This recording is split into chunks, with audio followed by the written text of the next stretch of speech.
Ako nga pala si Abby at gusto ko po ikwento ang nangyari sa akin. Ilang taon na ang nakakaraan. Hindi ko akalain na isang simpleng pagkakaibigan ang magdadala sa akin sa bagay na hanggang ngayon ay hindi ko pa rin kayang kalimutan. Nagsimula ang lahat nang makilala ko si Mika sa trabaho. Tahimik siya pero palaging mabait at matulungin. Kaya madali kaming naging close. Madalas niya akong yayain lumabas pagkatapos ng shift. Minsan kape, minsan lakad sa mall. Para bang gusto niya talagang mapalapit sa akin. At dahil wala naman akong masyadong kaibigan noon, natuwa ako na may kasama ako lagi. Minsan, nabanggit niya na may samahan daw siya tuwing Sabado ng gabi sa may Pangasinan, sa bayan daw nila. Wala siya masyadong detalye na sinabi, puro magaan sa pakiramdam at makakatulong para mawala ang bigat sa dibdib. Tinanong ko kung parang simbahan ba o support group, pero ang sagot niya palaging malabo. Basta masarap sa pakiramdam, sumama ka para maranasan mo rin. Dahil sobrang tiwala ko sa kanya, pumayag ako. Akala ko simpleng gathering lang ng mga taong naghahanap ng peace of mind. Dumating ang unang Sabado. Hating gabi daw ang simula. Kaya nagulat ako. Hindi ba't karamihan ng ganyan ay umaga o hapon? Pero pinilit ko pa rin ang sarili ko kasi naisip ko baka iba lang ang approach nila. Sinundo niya ako sa terminal sa bayan ng Lingayen. Nakasuot siya ng itim na jacket kahit mainit ang panahon. Sumakay kami ng tricycle papunta sa isang liblib na barangay. Habang umaandar, unti-unting nawawala ang mga bahay, napapalitan ng mga palayan at madidilim na puno ng mangga. Tahimik ang paligid, tanging huni ng kuliglig ang maririnig. Pagdating namin sa isang lumang bahay na yari sa kahoy, halos tabing ilog na, nag-iba ang pakiramdam ko. Madilim ang paligid at tanging mga kandila lang ang nagsisilbing ilaw sa loob. May ilang tao na naroon, puro nakaitim, tahimik at nakayuko. Ramdam ko ang kakaibang bigat ng hangin sa lugar, parang may nanonood sa bawat galaw ko. Pero dahil kasama ko si Mika, pilit kong kinakalma ang sarili ko. Sabi ko, baka ganito lang talaga ang estilo nila. Ayaw ko namang isipin agad na masama. Abi, bulong ni Mika sa akin sabay hawak ng mahigpit sa kamay ko. Handa ka na ba? Simula na ng lahat. Ngumiti siya pero ang ngiting yun, hindi na siya yung Mika na nakilala ko sa trabaho. At doon ko naramdaman, baka mali ang pinasok ko.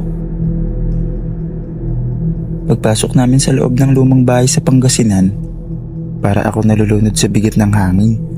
Luma ang sahig. Bawat hakbang ko'y umuuga at umuungol ang kahoy. Sa gitna ng sala, may bilog na kandila na nakaayos paikot. Sa loob ng bilog, may mesa, pero hindi pagkain ang naroon, kundi mga bote na may kulay pulang likido, isang itim na kahon at mga aninong hindi ko agad maaninag. Umupo ka lang muna, bulong ni Mika sa akin. Dinala niya ako sa isang sulok kung saan may bakanteng upuan. Doon ko lang napansin na may 10 pang tao. Lahat nakaitim, lahat nakayuko. Tahimik sila, parang sabay-sabay naghihintay ng isang kumpas. Maya-maya, isang lalaki ang lumabas mula sa madilim na bahagi ng bahay. Manipis ang buhok, mahaba ang barong na kulay abo, at dala niya ang isang baston na may nakaukit na mga simbolo. Nang magsalita siya, parang dumadagongdong ang boses sa loob ng bahay. Ngayong gabi, may isa na namang bagong sasali sa ating pamilya. Napatingin ako kay Mika. Ngumiti siya sa akin pero kakaiba. Hindi yun ngiti ng isang kaibigan. Para akong sinalaban ng kaba sa dibdib. Abi, lumapit ka. Tawag ng matanda. Nandigas ako sa kinauupuan ko.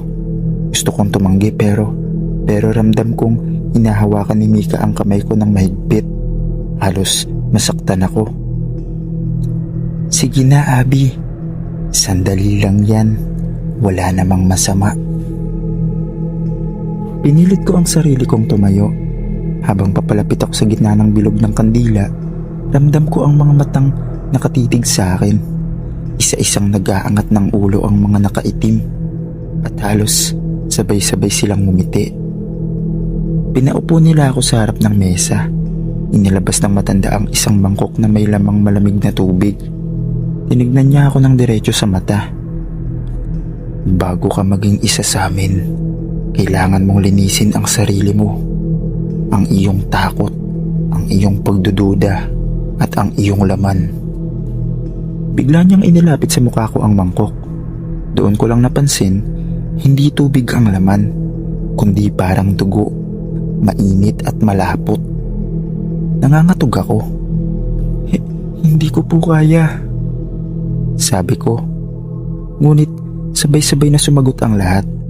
Sabay na parang iisang boses. Inumin mo, inumin mo, inumin mo, inumin mo. Nanginginig ang kamay ko habang nakatingin ako kay Mika. Pero imbis na tulungan ako, mas lalo pa niyang idinidiin ang tingin niya. Malamig at parang walang bakas ng pagkaawa. Pinilit kong idikit ang mangkok sa labi ko. Amoy bakal, amoy kalawang, at bago pa man ako makatanggi ulit, naramdaman kong hawak na ng dalawang tao ang balikat ko at unti-unti nilang ibinubuhos sa bibig ko ang laman ng mangkok. Muntik ako masuka. Dumaloy pababa sa leeg ko ang init na parang nagbabaga. At kasabay nito, nagsimula silang kumanta sa mababang himig. Hindi ko maintindihan ng salita, pero ramdam kong bawat pantig ay parang nanonood sa buto ko. Bigla ko narinig ang malakas na dagungtong mula sa ilalim ng bahay. Parang may kumakalabog na nakatali. Pilit kumakawala. Nayanig ang sahig at ang mga kandila ay sabay-sabay na kumislot. Tanggapin mo siya, sigaw ng matanda sabay pukpok ng baston sa sahig. At sa isang iglap, naramdaman kong may malamig na hangin na pumasok sa likod ko. Dumaan sa batok hanggang sa ulo. Parang may pumapasok sa katawan ko. Hindi ko na alam kung totoo ang lahat ng nangyayari o imahinasyon lang dulot ng takot. Pero ang naaalala ko, lahat sila nakangiti, lahat sila sabik. At si Mika, siya ang unang pumalakpak. Para bang nagtagumpay siyang mabinyagan ako. At doon ko napagtanto, hindi na basta samahan ang pinasok ko. Isa itong kulto.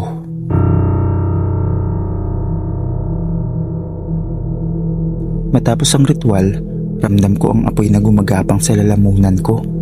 Para ako nasusunog sa loob, pero pilit kong kinokontrol ang sarili ko. Sa gitna ng palakpakan at dasal ng mga nakaitim, bigla kong naramdaman na kung hindi ako kikilos, baka dito na matapos ang buhay ko. Nagkunwari ako nakikiayon. Pinilit ngumiti kahit nanginginig ang labi. Nang tumalikod sila para sa susunod na dasal, tumakbo ko palayo sa bilog ng kandila. Abby, sigaw ni Mika. Hindi na yun boses ng kaibigan ko. Hindi boses ng isang nilalang na hindi ko nakilala. Tumakbo ko palabas ng bahay, halos madapa sa dilim. Ang paligid, puro palayan at matataas na puno ng mangga. Ang yapak nila ay rinig na rinig ko, kasabay ng mga boses na sabay-sabay na, "Hindi ka makakatakas. Isa ka na sa amin." Hindi ako lumingon. Dumiretso ako hanggang sa marating ko ang ilog at walang pagkaalinlangan, tumalon ako. Ang lamig ng tubig, parang yelo na kumakapit sa balat, pero pinilit kong lumangoy hanggang sa kabilang pangpang. Doon ako nagkubli sa makapal na damuhan, hingal na hingal. Naririnig ko pa rin ang yapak nila at ang mga bulong na papalapit ng papalapit. Hindi siya makakalayo. Dala na natin siya. Ngunit ilang minuto ang lumipas, biglang tumahimik. Wala nang yapak, wala nang tinig, pero ramdam ko pa rin ang presensya nila. Parang nakatago lang sa dilim at nagmamasid. Inabutan ako ng kinabukasan sa lugar na yon. Hindi ko rin napansin na nakatulog na pala ako. At hindi na ako nag-aksaya ng oras. Bitbit ang pera na nasa bulsa ko. Sumakay ako ng bus palabas ng Pangasinan. Hindi ko na din binisita ang bahay namin. Ayaw kong madamay ang pamilya ko. Ang alam ko lang, kailangan kong lumayo. Mula bus terminal, lumipat ako ng isa pang sakay at isa pa ulit, paulit-ulit, hanggang makarating ako sa pinakandulo ng biyahe, doon sa malayong probinsya sa Davao, at doon ako nagtago. Hindi ko na rin sasabihin yung eksaktong lugar, kahit ako mismo, ayaw ko na ring alalahanin. Hanggang dito na lang po, Sir Dave. Maraming salamat po.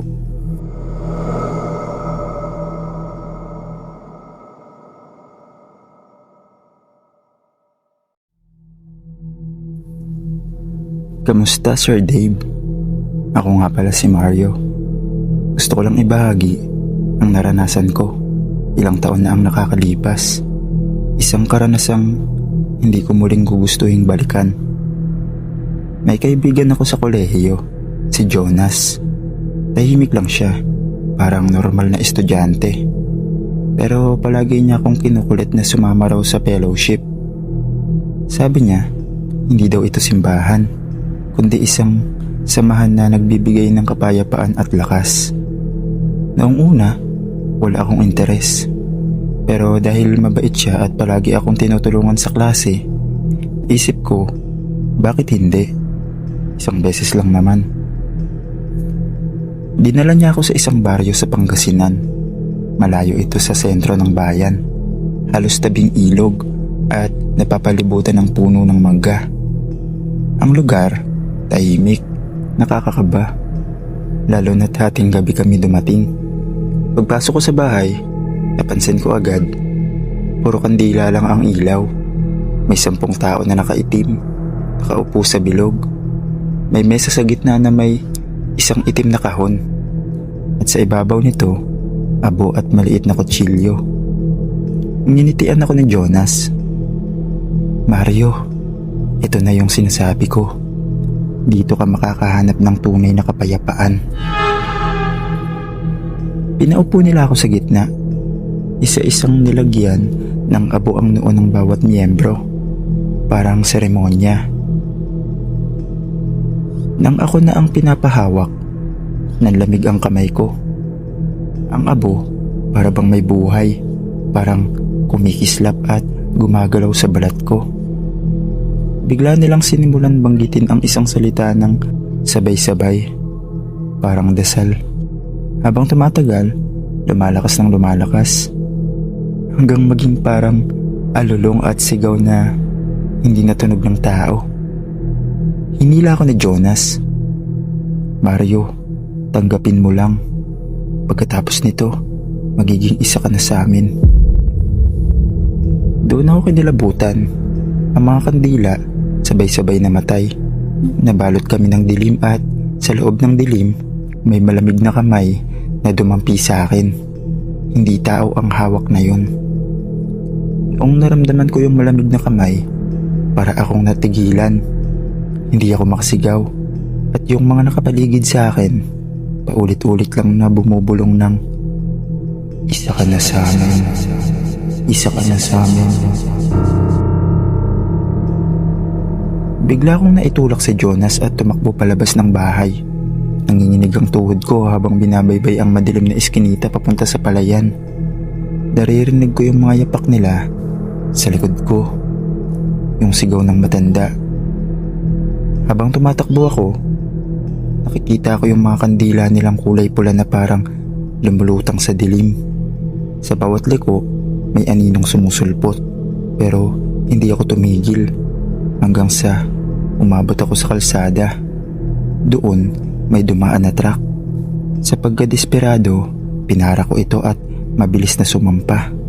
Paglingon ko, nakita ko si Jonas. nakatayo sa dulo ng kalsada, nakangiti. Hindi siya umahabol, parang alam niyang hindi pa tapos. Habang papalayo yung truck, ramdam ko pa rin ang buo kong katawan na nanginginig pero hindi ko na inalala kasi paalis na ako dun. Matapos yun, hindi ko na muli nakita si Jonas at naging mapayapa naman ang buhay ko. Hanggang dito na lang po, Sir Dave. Maraming salamat po.